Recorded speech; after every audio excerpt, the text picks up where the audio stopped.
성령님과 동행해야 합니다. 성령이 우리 가운데 임재하신 이유는 뭐냐? 예수 그리스도께서 이 땅에 오신 이유는 이사야를 통해 병든 자를 세우고 병든 자를 일으켜 세우고 가난한 자를 부하게 만드는 성령이 이 땅에 오신 이유도 예수님의 오신 이유와 동일한 이유로 이 땅에 오십니다. 그래서 예수님께서 여러분 이 땅에 오신 이유는 바로 성령을 보내시기 위하여 우리로 깨끗하고 정결하게 만들기 위하여 우리 죄값 대신 죄를 짊어지시고 십자가에 죽으시고 새로운 생명으로 부활하시면서 우리에게 다시 살 수 있는 길을 열어주시며 다시 살되 그냥 육체의 그 모습 그대로 산다면 우리는 여전히 죄의 길로 갈 수밖에 없기 때문에 성령을 보내셔서 성령에 의지하여 성령의 인도함 따라 성령의 이끄심에 따라 살아갈 수 있도록 만드시는 게 예수님의 마지막 목적은 다시 우리를 심판하러 오십니다. 그것이 예수님께서 이 땅에 오신 목적이라는 겁니다. 그리고 승천하십니다. 성령을 너희에게 보내겠다. 그들이 너희를 도울 것이다. 너희들을 생각나게 하고 가르쳐 줄 것이다. 하나님의 법이 어떤 건지 하나님의 뜻이 무엇인지 우리가 선하게 산다는 게 어떤 건지 거짓과 진짜가 어떤 건지 하나님의 사람으로 성령의 사람이 아니에요. 그리고 여러분은 착함에 그칠지는 몰라도 하나님의 선을 이루는 선한 사람은 아니라는 거예요. 우리가 성령께서 우리 속에 오시며 그런 것들을 판단할 수 있도록 우리를 가르치시고 하나님의 뜻이 어떤 건지 우리를 인도하시고 생각나게 예수님의 말씀과 하나님의 말씀을 생각나게 하시면서 그때그때 우리를 이끌어 간다는 거죠. 내가 너무 화났지만 그리고 그 화가 지나치다 보다 절망으로 갔지만 성령께서 어느 순간에 새로운 소망을 주시고 희망을 주시면서 내가 던지는 말씀은 건방진 것 같지만은 그 말씀이 정말로 교회와 하나님 나라를 위하여 안타까운 마음으로 던져진 말이라면 그 말이 때로는 상대에게 아프게 들릴지라도 다른 사람들 귀에 거부감을 가질지라도 성령께서 원하시는 말씀이라면 그거는 반드시 하나님께서 사용하신다는 거죠. 할 수 있는 말이라는 거예요. 그래서 우리가 교회 하나님의 공동체 안에 살면서 성령의 인도하심을 받는다는 삶은 우리의 감정대로 사는 게 아니에요. 오직 하나님의 말씀이 우리를 이끌면서 그 말씀으로 감동을 주신 그 감동으로 깨닫게 하시는 하나님의 뜻을 우리가 찾기 위해서 기도하면서 살아야 된다는 거예요. 말씀을 보고 하나님의 뜻을 말씀을 보고 우리 가슴에 우리의 머리에 새기고 그것을 우리 안에 계신 성령께서 그 새겨진 말씀으로 통해 우리 눈으로 보았던 말씀으로 통해 우리 귀로 들었던 말씀으로 통해 우리의 삶 속에 일어났던 그 상황의 일들을 통해 우리 속에 계신 성령께서 나를 그때 가르치시고 인도해 주시는 거죠. 하나님의 말씀이 생각나게 하시며 진짜 선이 어떤 건지 하나님의 뜻이 어떤 건지를 그걸 가르쳐 주시면서 우리를 인도하실 때 우리는 그것이 진짜인지 가짜인지 베레아 사람처럼 신사적이어서 베레아 사람들은 신사적이어서 하나님의 말씀이 정말로 그러한가 늘 자신을 살피고 말씀을 보고 기도했던 것처럼 우리도 그래야 된다는 거예요. 그래서 말씀만 보는 삶은요 반드시 우리가 정죄할 수밖에 없는 사람으로 그래 말씀에 똑똑한 사람들이 정죄를 많이 해요. 저도 그래요. 말씀에 치우치면 정죄뿐이에요. 지식은 사람을 교만하게 한다고 잠언 기자가 얘기하고 있어요. 지식은 우리를 교만하게 만들어요. 그래서 말씀에 치우칠 것이 아니라 말씀에 치우친 것만큼 우리 그만큼의 기도로 이 말씀을 내가 어떻게 먹어야 되며 어떻게 해석해야 되며 어떻게 따라야 되는지 내 삶에 어떻게 적용해야 될지를 우리는 기도로 우리를 이끌어 가시는 그 성령님께 온전히 맡기면서 그 맡기는 기도로 하나님 앞에 또 그러면서 순종함으로 그 주시는 감동에 따라 순종함으로 나가는 거죠. 예수님의 비유들을 성경으로 통해서 예수님은 수많은 비유들을 말씀하셨어요. 자, 비유라는 거는 뭐래요? 뭐라 그랬어요? 50%에 있을 수밖에 없는 그 사건들을 가지고 꾸며진 이야기로 50%에다가 있음직한 그 사건들을 50% 가미시켜서 이야기한 것들, 예수님 말씀하신 것들이 대부분 비유다라는 언어로 말씀해 주고 있어요. 당시 문화를 가지고 그때 세대 속에 통용되었던 그들의 감성지수를 가지고 그리고 하나님의 말씀을 가지고 비유로 말씀하신 것들이에요. 그래서 오늘 마태복음 13장에 보면은 비유가 여러 가지 비유를 우리에게 말씀해 주고 있어요. 지난번에는 4가지 밭에 뿌려진 씨앗도 있고 또 저기 가라지를 가라지 뿌린 원수도 비유로 말씀해 주고 있고 그리고 또 계자씨 비유가 있고 또 누룩 비유가 있고 진주 비유가 있으며 계속 값진 진주 또 다른 비유입니다. 값진 진주 비유가 있고 천국은 바다에다가 그물을 치고 각종 물고기를 모으는 그물과 같은 그런 비유로 또 말씀을 해주시고 있어요. 새 것과 옛 것 이런 것들이라는 여러 가지 비유로 통해서 이 비유의 주제가 무엇이냐 이거예요. 성경을 읽을 때 우리는 이런 것들이 예수님께서 우리에게 말하시고자 하는 뜻이 무엇일까 이걸 먼저 생각해야 된다는 거죠. 여기에서도 역시 이 수많은 비유들을 우리에게 13가지라는 수많은 비유들을 우리에게 해주고 있고 또 이 13가지뿐만 아니라 비유가 성경 곳곳에가 예수님이 말씀하시면 대부분이 비유들이 너무 많아요. 여기는 한테 묵혀놓은 것들이죠. 그런데 이런 모든 비유들의 주제가 뭐냐면 하나님 나라예요. 그래서 무슨 말이냐면 이 비유로 통해 우리에게 주어지는 거는 너희들은 삶의 자체가 생각하는 것이 우리의 모든 것이 바로 마지막 종점 하나님 나라에 둬야 된다는 거죠.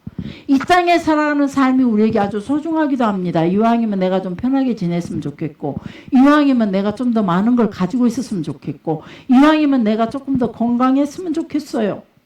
이 땅의 것들도 역시 이왕이면 내가 조금 더 다른 사람들보다 예뻤으면 좋겠고 이왕이면 내가 조금 더 뭐든지 조금 더라는 것으로 가지고 그런 어떤 삶의 욕심도 있지만 결국은 우리의 삶의 목표는 어디가 돼야 되느냐? 하나님 나라라는 거예요. 그러면 이 하나님 나라는 우리는 대부분 천국으로만 바라보고 있어요. 그런데 천국만이 하나님의 나라가 아니라 이 땅에서 우리가 보여줘야 할 것이 바로 하나님 나라를 보여줘야 된다는 거죠. 하나님 나라의 백성들이 어떻게 살아야 할 것이며 어떻게 하나님의 나라를 이루어 가고 있는지 그것에 우리는 이 땅에 살면서 누군가에게 하나님의 나라 백성이라면 이렇게 살아야 돼 이것을 본보기로 보여주는 사도 바울처럼 나를 본받는 자가 되라 라고 말씀하신 것처럼 우리도 누군가에게 나를 본받는 자가 돼 나만큼. 그래서 늘 여러분에게 얘기했듯이 여러분보다 내가 조금 더 한 걸음 앞서는 삶으로 자 여기까지만 따라와 10걸음 앞서가 버리면 여러분이 벅차니까 그리고 사모님 인생이 인간이 살다 보면 사회가 어쩌고 이런 핑계 댈 거 없어요. 그냥 우리는 사회가 어떻든지 우리의 직장 생활이 어떻든지 우리의 삶의 어떤 반경의 모습들이 어떤 모습을 가졌든지 간에 먼저 우리가 추구해야 할 삶은 무엇이냐? 그 직장의 직장의 삶 속에서 그걸 소용돌이치는 세상살이에서 그걸 먼저 풀어가는 것이 아니라 하나님의 나라 백성으로서 하나님의 뜻이 이곳에 무엇일까? 이걸 먼저 생각해야 된다는 거죠. 그것이 바로 하나님 나라를 구하는 삶이고 그리고 그것을 생각하고 그걸 말씀 속에서 찾고 기도로 완결시켜서 순종으로 마무리를 짓는 거죠. 그래서 그 모습을 세상 사람들에게 보여주는 거예요. 비록 나는 이 풍랑 가운데 내가 일이 흔들렸지만 이 바람으로 인해 나는 비록 쓰러졌지만 이 고통으로 인해 내가 갈 길을 못 찾고 헤매기도 했지만 이 나의 연약함으로 인해서 이런 실수도 했지만 때로는 인간의 육신의 정욕적인 문제를 욕심도 부리고 살았지만 그래도 이내 그 흔들렸던 삶을 말씀을 붙잡고 하나님 나라라는 주제를 가지고 하나님의 말씀을 붙잡고 이내 하나님의 백성으로서의 보여줘야 할 모습으로 겸손히 엎드려야 된다는 거예요. 겸손히 주님의 말씀을 따라가야 된다는 거죠. 이것이 이 땅에서 우리가 이루어질 때 비로소 하나님 나라에 들어갈 수 있는 거예요. 그 나라의 삶이 어색하지 않고 낯설지 않고. 어떤 분이 그러더라고요. 천국에 갔더니, 천국과 지옥을 봤더니 천국은 전부 다 긴 수저, 긴 젓가락을 줬더래요. 젓가락, 좀 표준어를 쓸게요. 그래서 옆에 사람을 천국을 갔더니 그 지옥을 가봤더니 지옥은 아수라장이더래요. 그 긴 걸 갖고 자기 먹느라고. 근데 너무 길어서 자기 입에가 들어오지 않는 거예요. 아무리 먹으려고 애썼지만. 근데 천국을 가봤더니 이 긴 걸 가지고 서로 먹여주니라 봐봐. 그러니까 먹어지더래요. 천국과 지옥을 어떻게 이렇게 표현을 했을까? 저는 참 너무 신기하더라고요. 참 지혜로운 분이다. 그것이 이 땅에서 우리가 살면서 비춰줘야 할 모습이 아닌가. 그래야 천국에 가서 정말로 긴 숟가락, 젓가락이 나온다며 우리는 그것이 이 땅에서 이미 연습했기 때문에 충분히 그 천국에 가서 아무렇지도 않게 마치 내 생활이었던 것처럼 살 수 있다는 거죠. 낯설지가 않고 이거 어떻게 사용해? 그곳에서 나 혼자 먹으려고 한다면 이미 늦었어요. 나 혼자 내가 나를 먹이려고 한다면 이미 그는 지옥으로 가고 있는 삶이었다는 거예요. 남을 먹여줄 줄 아는 자들이 천국으로 들어간다는 거죠. 이런 것들이 하나님의 나라를 설명하는 비유의 말씀들이에요. 그래서 이 예수님의 비유의 말씀도 천국은 마치 그래서 비유를 읽을 때 보면 이미 예수님이 주제를 결정해 주셨어요. 무작정 비유로 말씀하시는 거 아니에요. 천국은 마치 겨자씨와 같으니 천국은 마치 씨 뿌리는 원수와 가라지를 뿌리는 원수와 같은 천국은 마치 막 이런 것들로 주제를 이미 우리에게 설명해 줬어요. 그래 그 주제를 따라 말씀을 읽으면서 가보고 그 주제를 따라 왜 이 말씀을 가지고 천국을 설명했을까? 그런 것들을 생각하면서 말씀을 읽다 보면 그 말씀이 우리 가슴에 뜨겁게 와닿게 될 거라는 거죠. 스쳐 지나가는 말처럼 듣지 아니하고 그래도 그것이 자기 육체는 따르지 못해도 육신이 약해서 예수님께서 하신 말씀이 육신이 약하도다. 마음은 원이로다. 육신이 약하도다. 육신이 약하도다. 그게 이해가 돼요. 예수님이 하시는 말씀 내가 해주고 싶어요. 근데 해주기 싫어요. 끝까지 그렇게 게을를까 봐. 못 일어날까 봐. 그건 안 해줄 거예요. 그 소리는.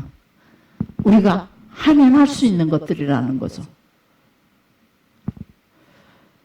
우리 하나님 앞에서 늘 성령님의 그 이끄는 삶을 살았으면 좋겠어요. 당분간 우리가 지금 현재 살아가는 거는 이미 예수의 이름으로 구원의 길은 확보됐어요. 이제 그 구원의 길을 어떻게 가냐는 거죠. 예수님께서 우리에게 갈 수 있는 길을 가르쳐 주셨어요. 근데 우리가 구원의 길을 가느냐 멸망의 길을 가느냐 예수님이 이미 우리에게 길을 만들어 주셨는데 우리가 순종하고 그 길을 가느냐 지혜롭게 그 길을 찾아갈 수 있느냐는 우리 속에 계신 성령님으로 통해 가능해요. 교회만 나온다고 예배드린다고 그 구원의 자리에 이르는 게 절대 아니라고 성경은 말하고 또 말하고 또 말하고 또 말하고 있어요. 예수님이 말씀하시고 하나님이 말씀하시고 이스라엘 역사들이 그렇게 말해주고 있어요. 교회만 나온다고 신앙생활만 한다고 종교생활 한다고 해서 구원 얻는 게 아니라는 거죠. 주여 주여 주여 주여 말끝마다 한다 할지라도 그건 절대 아니라는 거죠. 선함을 드러내야 되는 거예요. 예수 하나님의 그 선하신 길을 따라갈 수 있어야 돼요. 그 선하신 길이 바로 예수께서 이루신 선이에요. 악에서 우리를 구원하신 선. 선이 무엇이냐? 악에서 구원하신 선이에요. 착함이 아니에요. 선함은 하나님으로 인해서만 선함이 있어요. 그래서 우리는 그 선함을 이루는 삶이 돼야 돼요. 바로 이 비유가 마지막 그 선함이 어떤 건지를 비유로 통해서 말씀해 주고 있어요. 네 가지 땅에 뿌려진 씨앗. 사람에게는 이 굳은 마음, 돌밭이 있고 길가밭이 있고 가시밭이 있고 좋은 땅이 있다 그랬어요. 이거는 우리가 이스라엘 가서 보면은 그거는 각 사람의 마음을 표현한 게 아니라 한 사람의 마음을 표현한 것이라는 거죠. 그래서 그 밭에 예수님께서 갈릴리 쪽에서 설교를 하실 때, 갈릴리도 쪽에서 설교를 하실 때, 복음을 전하실 때에 이 말씀을 하셨는데, 주로 나사렛 지방 아래로 내려가 보면은 그 밭들이 보면은요, 밭들이 엄청 커요. 그 밭 가운데로 사람이 다니는 길이 나 있어요. 굳은 땅. 산속에 길이 나 있으면 사람이 많이 다닌 땅, 굳어 있잖아요. 그런 땅이 있어요.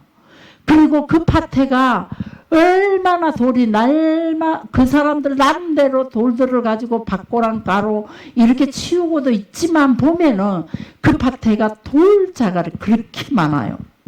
돌이. 이런 돌덩어리가 작은 것들만 그렇게 많아요. 그리고 거기는 사막 주로 비가 많이 오지 않다 보니까 그 광야에서 생겨나는 그 가시덤불이 있어요. 그래서 강야로 가면은 그 가시덤불 때문에 찔려서 걸음을 못 걸을 때가 많아요. 대부분이 강야에 가보면 이 가시덤불이 너무 많아요. 생명력이 질기고 물 없는 곳에서도 잘 살고 다른 풀은 일체 없는데 그래서 그것들은 짐승들도 먹지 못한대요. 근데 그런 것들이 밭 자체에도 광야와 같이 물이 적다 보니까 밭 가운데가 그런 풀이 곳곳에가 많이 나 있어요. 그러면서 그걸 가지고 예수님께서 그 나인성, 사르밧, 가부 사는 그런 동네들을 다 돌아보면 밭들이 다 그런 성분들이었어요. 그래서 그런 곳에서 그 밭을 보면서 설명하는 거죠. 네 가지 밭이 있다. 그 밭에는 보면은 굳은 땅이 있고 가시밭이 있고 좋은 땅, 씨를 뿌리는 대로 좋은 것이 나지만은 가시밭도 있고 돌짝밭도 있다. 그 밭 하나가 그렇다는 거죠. 바로 우리 마음이 그래요. 누구는 좋은 사람이라 좋은 밭이 아니에요. 저 마음도 마찬가지예요. 성령의 인도하심 받기 위해서 나도 참으로 악하고 계산적이고 많은 것들을 가지고 있지만 내 육신의 평안함을 간절히 원하고 있지만 어느 순간에 보면은 그런 악한 모습으로 나를 드러날 때가 있어요. 왜? 내 속 마음이 그런 것들이 있기 때문에. 저도 가시가 있어요. 성장하면서부터 받아온 상처들, 가시밭은 상처로 많이 비유하죠. 돌은 굳은 심령들. 그래서 상처를 많이 받다 보니까 굳어가지고 이렇게 굳은 것이 있어요. 상처로 인해서 마음이 굳어지고 상처로 인해서 또 돌이요. 가시가 생기고 우리 마음이. 그러면서 그런 것들로 연거푸다 보니까 우리 마음이 굳어져서 어떤 말도 잘 듣지 못하는 심령들이 있다는 거죠. 그래서 나한테 필요한 것만 받고 필요 없는 것은 받지 않는 내 마음에 용납되는 것만 받고 내가 좋게 느껴지는 것만 말씀을 받고 나머지는 던져버리는 그런 밭들을 바로 이 네 가지 밭으로 비유하고 있다는 거죠. 그러니까 좋은 밭에 뿌리면 30배, 60배, 100배. 우리가 말씀을 잘 받아들이면 30배, 60배, 100배의 복이 있어요. 그렇지만 그 말씀을 받아들이지 못할 때 그 말씀들을 매주마다 목사님이 선포할 때에 여러분들이 아멘으로 받고 있다는 거죠. 옆에 보세요. 좋은 밭인지. 아멘으로 받고 늘 매주 한 번씩 모여서 그 말씀을 가지고 또 같이 나누잖아요. 우리가 하나님 앞에 그리고 하나님의 말씀과 뜻이 무엇인지 이 교회 위해서 그냥 인간적인 눈으로 착함을 가지고 여러분이 우리에게 조언하려고 하지 마시고 그냥 하나님의 선하심을 갖고 공의와 정의를 가지고 저희에게 말씀해 주세요. 제가 늘 하는 말이 그래요. 하나님의 뜻이 당신의 생각이 더 옳습니까? 내가 더 옳습니까? 제가 그분에게도 그랬어요. 하나님의 뜻이 당신의 생각이 당신의 행동이 더 옳습니까? 내가 말하는 겨. 설사 내가 그 말씀대로 지키지 아니한다 할지라도 내가 지금 말하는 이것이 하나님의 뜻에 더 가까울까요? 그러면 하나님의 뜻에 가까운 곳으로 순종을 하라는 거죠. 우리는 가지고 있는 지식들, 정말 목회자들이 누구의 설교를 듣고 설교는 잘한다 평가할 수 있어도 그걸 완벽하게 순종으로 들어오는 건 쉽지가 않아요. 더군다나 유학이고 가지고 있는 백그라운드가 우리하고 다르는 그런 분들이 누구의 말을 가지고 그렇게 한다는 게 쉬운 일이 아니에요. 감사하게도 이분은 성령의 인도함을 받고 있다는 거죠. 순간 악하고 모습을 보였다 할지라도 순간 미련한 모습을 보였다 할지라도 순간 인간적인 괴상과 상각으로 잘못되고 그르친 행동들을 했다 할지라도 그는 성령의 인도하심을 받았기에 성령께서 그래서 우리는 늘 성령님이 우리 안에 내주하시기를 우리가 죄짓지 않기를 에어컨 끄십시오. 다 춥다고 그러네.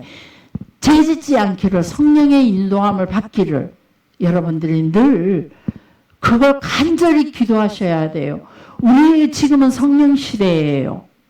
다들 그러죠. 구약의 시대가 지나고 예수 시대가 지나고 지금은요 성령 시대라고 성령이 이끌어가는 시대예요. 그래서 우리는 늘 이 성령님의 인도하심을 우리가 인지하고 살아야 돼요. 우리 속에 성령이 계시면서 우리를 인도하고 있다는 걸 인지하고 그 성령님께 머리 숙일 줄 알아야 돼요. 물을 줄 알아야 돼요. 그분의 뜻에 우리가 고개 숙이고 겸손히 엎드릴 줄 알아야 돼요.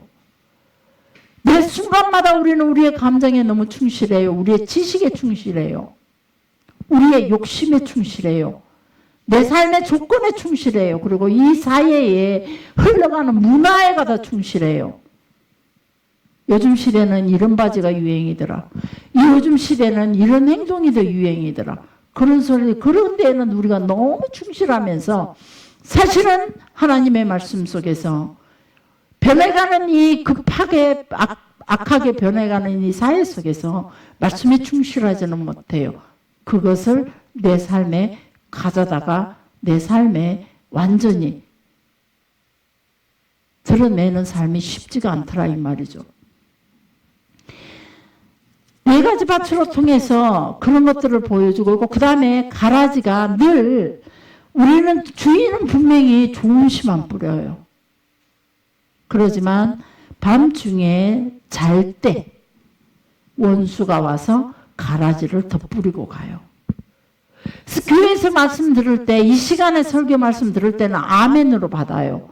그래놓고 문 열고 나가면서 이제 그때부터 캐션 마크가 들어가죠. 이게 맞을까? 응? 나보다 하는 소리 같은데 에이? 사모님께 그러지 목사님께 그러지 우리는 사회 속에서 살면서 그래 안 못하지. 그리고 왜 그렇게 막 얘기하는데 이 모든 것들이 누가 주는 생각이냐? 가라지가 주는 생각이에요. 옳고 그름이 어디서 나오는지를 여러분들이 보셔야 돼요. 옳고 그름은 물론 상대에서 거짓을 말할 때도 있죠. 원수가. 사람으로 통해 우리에게 거짓을 말할 때도 있지만 대부분의 옳고 그름은 어디서 나오냐면 내 속에서 나와요. 사모님 오늘 왜 나 새벽기도 안 나온다고 나만 얘기하지? 시작하는 거죠. 그리고 사모님은 나이 들었으니까 버릇되고 우리는 아직 새벽기도 나오려는 게 너무 힘든디. 그리고 난 하루 온종일 직장생활에서 얼마나 힘이 드는데 부담되네. 이 모든 것들은 다 가라지가 주는 생각이에요. 왜 그러냐면 하나님은 절대 그 생각 안 주셔요. 아시죠? 하나님은 절대 그 생각 안 주셔요. 애야 힘드냐? 내 앞에 와. 속상하냐? 내 앞에 와. 내게 고난이 있느냐? 내 앞에 와. 내게 절망이 있냐? 내 앞에 와. 하나님은 수고하고 무거운 짐진 자들아 다 내게로 라. 이렇게 말씀하시거든요. 그래서 왜 사모님은 나만 보고 그래? 왜 자꾸 그냥 힘들어 죽겠는데 새끼도 나오라고 그래? 이거는요 100% 사단이 주는 말이에요. 자, 옆에 사람들은 사단이 주는 말에 놀아나지 맙시다. 네. 놀아나지 마세요. 철저하게 가라지가 뿌린 씨앗이에요. 우리 속에. 오늘날 우리의 그 관점에는 원수는 내게 피해를 주는 사람이라는 의식이 자리 잡고 있어요. 그러나 본문은 원수가 곡식의 소출에 피해를 주려고 하고 있는 거예요. 곡식의 소출에. 나의 삶에 방해를 주는 것이 아니라 곡식에, 여기서는 곡식의 소출에 가라지를 덧뿌리고 갔다는 거죠. 아니죠. 곡식의 소출에만 피해를, 그거는 나중에 곡식의 소출에다가 피해를 주려고 했다면 가라지를 뿌리지는 않았을 거예요. 태풍이 와서 쓸어버렸든지 불을 질러버리겠든지. 그런데 곡식이 나 있는 상태에다가 가라지를 뿌렸어요. 같이 조용하게 삶 속에서 성장하라고. 살며시 곡식인지 가라지하고 성장할 때는 피하고 뭐하고 처음에 그때는 몰라요. 크면서 알아요. 점점 달라가요. 그래서 이런 것들을 처음에는 얼른 우리가 구분할 수 없지만, 그런데 이때 당시의 문화로 보면은 원수의 의도는 간단하다는 거죠. 뭐라고 말하느냐면 이거는 당시 중요한 명예, 고대는 명예를 중요시한다. 여러분에게 수없이 말씀을 나눴던 것 같아요. 고대 시대는 명예를 중요시하는 시대였어요. 근데 이 가라지를 뿌려놓은 거는 농부의 명예에다가 농부의 명예를 아주 피해를 크게 준 거죠. 제가 이렇게 고흥을 한 번씩 가면서 집에 이제 그걸 한 번씩 보러 가면서 보면은 요즘은요 어디야 그 지역이 얼른 이름이 생각나는데 가보면 작년에 보니까 피가 반절이 더 많아요. 가라지가. 근데 냅둬요. 성경적이더라고요. 아, 그분들요 완전히 성경적으로 놔둬요. 왜 그냥 가만히 놀아? 곡식까지 상할까 싶다. 예, 그래서 냅둬요. 옛날에는 그걸 성장하기 전에는 뽑아야 돼요. 근데 다 커버리는 데는 못 뽑아요. 곡식이 뽑혀져 나가요. 우리 저기 제가 얼마 전에 상추랑 누가 와서 뽑아가라 그래서 뽑는데 갖고 굵고 이제 뼈대 이 뻣뻣한 것만 이제 뽑기로 했거든요. 그걸 쑥 뽑아봐요. 주변에 있는 부드러운 놈들이 다 뽑혀 나와버려요. 그래갖고 주인 눈치 살피면서 그걸 막 꽂아준 논이라고 바빴어요. 그래서 그게 성경적이에요. 그분들도 보면 너네가 완전히 막 피가 논마다 가득 찼어요. 그래서 왜 저래 놨을까? 게으르다 그랬어요. 우리가 제 목사님한테, 목사님 보세요. 요즘은요, 와, 저 사람들 왜 저렇게 게으르죠? 최 장로님 동네를 쭉 지나가면 강산 인제 생각이 난다. 최 장로님을 얘기하니까 생각이 나네. 그래, 강산 쪽에 가면 강산 앞이 그리 돼 있는 거예요. 그래서 게으르다고 그랬어요. 생각하면 게으르다고. 왜 저는 노인들만 사니까 그걸 뽑을 힘이 없던 거죠. 촌이라. 그래서 내버려 둔 것이 이제 추수 때가 되니까 가라지가 반절 이상이더라는 거죠. 이제 저거 뽑을 수도 없어요. 그대로 곡식이 있도록 기다릴 수밖에 없어요. 이미 논들의 물은 다 말라버렸고 이제 추수 때를 위해서 준비하는 과정이기 때문에. 왜 지나가는 사람들이 다 욕을 하죠. 다 그랬어요. 과거에도. 피디를 뽑지 않는 논들을 보면요. 일치 사람들이 더 시끄러워요. 나는 괜찮은데. 그것이 바로 주인의 명예에 타격이 가는 거죠.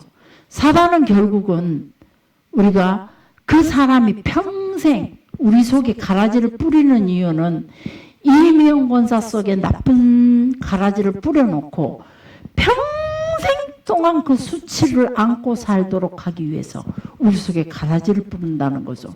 그래서 우리 저 같은 경우도 그래요. 교인이 저 사람은 원래 저래. 사람은요, 누군가에게 좋은 말을 듣고 살아야 된다. 눈치를 보면서 살아야 돼요. 요즘 시대는 눈치를 너무 안 봐요. 네, 하고 싶은 대로 하는 세상이에요. 완전한 수치를 당연시 여기고 살아가요. 근데 과거에는 보면 우리 모습들이 보면 수치를 못 견디했어요. 저도 지금 수치를 못 견디라 해요. 그래서 여러분들보다 5분 더 줘. 여러분들보다 잘 참으려고 애써요. 안 참는 것이 저의 수치로 생각하기 때문에. 우리는 우리도 그 수치를 생각해 봐야 돼요. 그리스도인들이 한번, 아유, 임세훈 집사는 원래 저래. 수치 되던가요? 안 되던가요? 수치죠. 듣고 있는 소리. 평생 같은 소리. 그래서 놈들이 다 그렇게 먼저 생각을 해요. 어떤 사건이 생기며 저는 의로우면은 어떻게든 저를 드러내려고 했어요. 그래서 원래 의로우면은 용감한 여자야. 이 소리가 차라리 들었으면 좋겠다. 비겁하게 숨는 여자보다. 비겁하게 하나님의 말씀에 내가 하나님 백성으로서 하나님의 목회라는 삶을 살아오면서 내가 수치는 보이지 않아야겠다. 그 연약함의 수치, 비겁한 수치, 부끄러움의 수치, 이런 것들은 안 가져야겠다고 애를 써요. 그럼에도 여러분에게 어쩔 수 없이 보이는 부분이 있어요. 평생 내가 살아온 내 삶 속에서 부끄러움으로 가지고 있는 지나온 삶의 어떤 사건들도 많아요. 그럼 평생 내 삶의 수치예요. 사단은 이것을 주기 위해서 왔다는 거죠. 밤에 가라지를 뿌려요. 나로 내 감정을 조절하지 못하게 만들고 나로 내가 하나님의 뜻을 알지 못하는 흐리게 만들어버리고 내 마음의 중심 하나님의 나라의 주제를 두고 살아야 할 내게 사건과 상황을 보게 만들면서 분해하게 만들어서 평생 동안 내 삶의 수치로 남겨져 있도록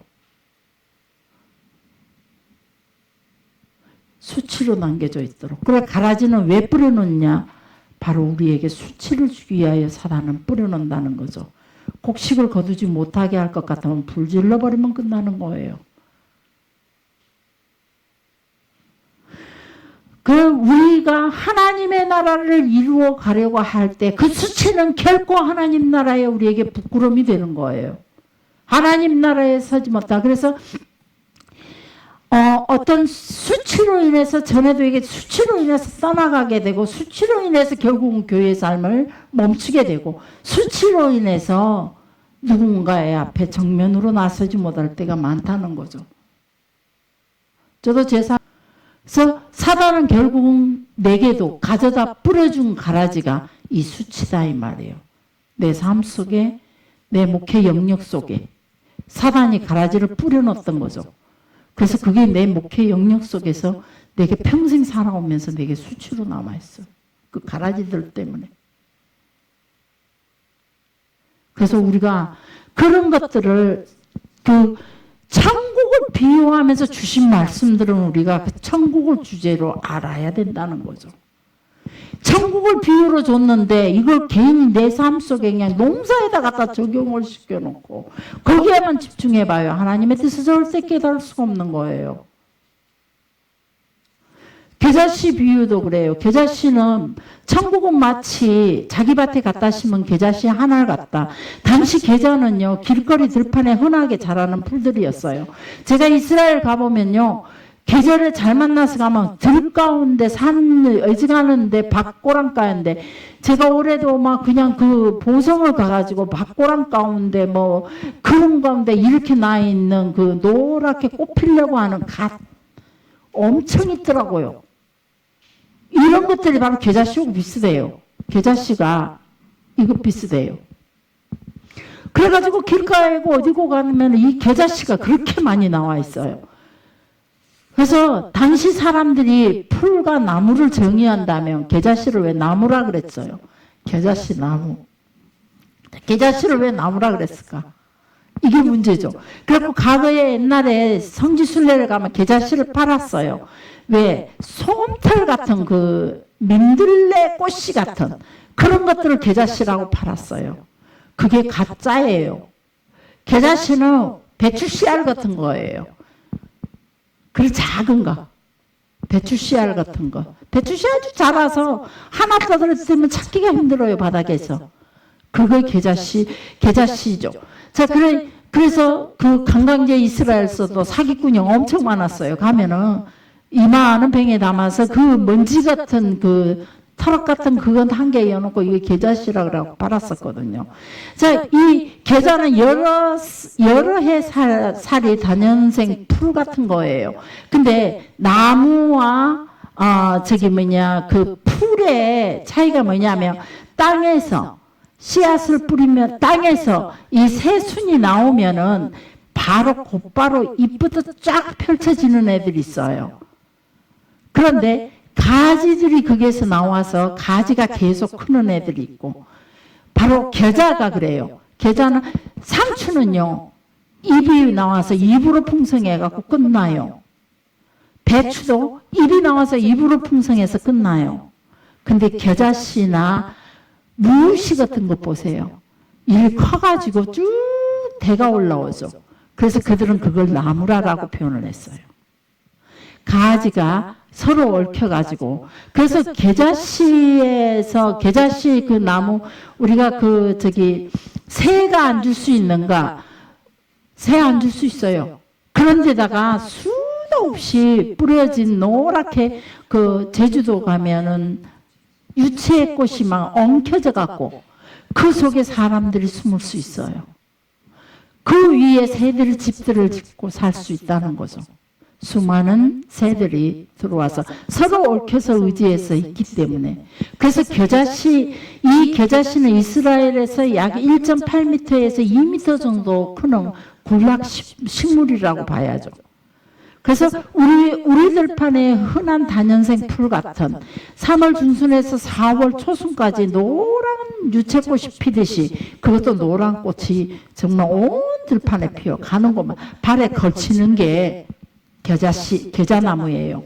자, 그런데 농부가 길가만 문만 열고 나가면 계자씨 천지인데 자기 밭에다가 계자씨를 뿌린 거예요. 그러니 얼마나 미련한 사람이에요. 나가기만 나가면 계자씨가 천지빛깔이 들판에가 다 있는데 그런데 예수님께서 설명을 하시면서 뭐라고 말하냐? 자기 밭에다가 이 계자씨를 심었다는 거죠. 이건 무슨 말을 하시냐 하면은 여러분과 나는 바로 하나님 앞에 보시기에 계자씨와 같은 존재라는 거예요. 그 들판에 흔하게 나와 있는 계자씨. 집만 나가면 보이고 발에 걸치는 게 길거리에 밭에서 애지간한 나지막한 야산에서 다 볼 수 있는 그 계자씨가 바로 여러분과 나와 같은 볼품없는 쓸모없는 너무 흔한 그런 모습이 여러분과 나라는 거죠. 여러분과 나처럼. 그런데 주인이 너무 이 계자씨를 귀하게 여기고 심어서 그것이 성장해서 그곳에 새가 깃들고 짐승들이 깃들도록 만들었다는 거죠. 나 같은 사람은 버려진 인생 같은 천한 인생 같은 미련하고 아무것도 할 수 없는 정말로 육체적으로나 백그라운드 같은 것들이 아무것도 없이 무엇 하나 자랑할 것 없는 나 같은 인생을 주님이 나를 그 계자씨 같은 나를 심으셔서 나로 나무가 크게 자라도록 주님이 나를 보호하시고 인도하시며 내 가지 위에 새가 깃들게 만들고 짐승이 와서 깃들게 만든다는 거죠. 여러분이 보잘것없는 것 같지만 천국은 마치 계자씨와 같다 그랬어요. 천국을 이루는 삶이 네가 바보 같아 보여도 네가 천해 보여도 하나님이 들어쓰시는 그 자리는 새들이 와서 깃들 수 있고 하나님이 쓰시는 나에게 짐승이 와서 호랑이도 와서 깃들 수 있다는 거예요. 큰 교회 목사님이 내 말 한마디에 다 맞게 하시고 내 그늘날에 딱 무릎 꿇게 하시고 인정하게 하시고 그 이후로 잠잠하니 교회가 잠잠해졌대요. 그래서 지금은 그 장로들이 나를 쫓아낼 건가 안 낼 건가 그 처분만 기다리고 있대요. 그것 갖고도 기도하라고 했어요. 장로들이 여러분을 쫓아내는 게 아니라 하나님이 이 자리에서 목회를 할 수 있도록 두시느냐 가라 하시느냐 하나님 주권에 있습니다 그랬어요. 여러분이 우리 목사님과 제 걸음을 막는 것 같지만 여전히 하나님 주권에 있어요. 하나님께서 나 같은 겨자씨 같은 그 흔한 자에게 이 말씀을 받고 전 너무 엄청 감동이었어요. 여러분은 어떠신가요? 여러분 같은 사람. 이 겨자씨로 통해서 얼마든지 나가면 흔하게 있는 사람, 나보다 더 똑똑한 사람, 잘난 사람들, 많이 배운 사람들, 세상 천지 삐까리가 나보다도 더 유능하고 똑똑한 사람들 뿐이에요. 하나님이 나를 겨자씨 같은 내게 새가 깃들게 만들고 하셨다는 것을 진정한 하나님이 보내시는 우리가 물론 세상에 수많은 나무들이 있어요. 전나무가 있고 수많은 소나무들이 있고 나무가 있지만 그래도 겨자씨 같은 나를 그래 여러분들도 바로 하나님께서 천국은 겨자씨를 심는 것과 마찬가지다. 그래서 우리가 결국은 천국을 이루면서 살아야 된다. 하나님의 선함을 이루면서 살아야 된다. 하나님께서 원하시는 삶, 이 공동체를 이루면서 살아야 된다. 결국은 이 비유의 내용들이 하나님의 나라를 설명해 주고 있는 거예요. 바로 여러분이나 나나 겨자씨예요. 기도하겠습니다.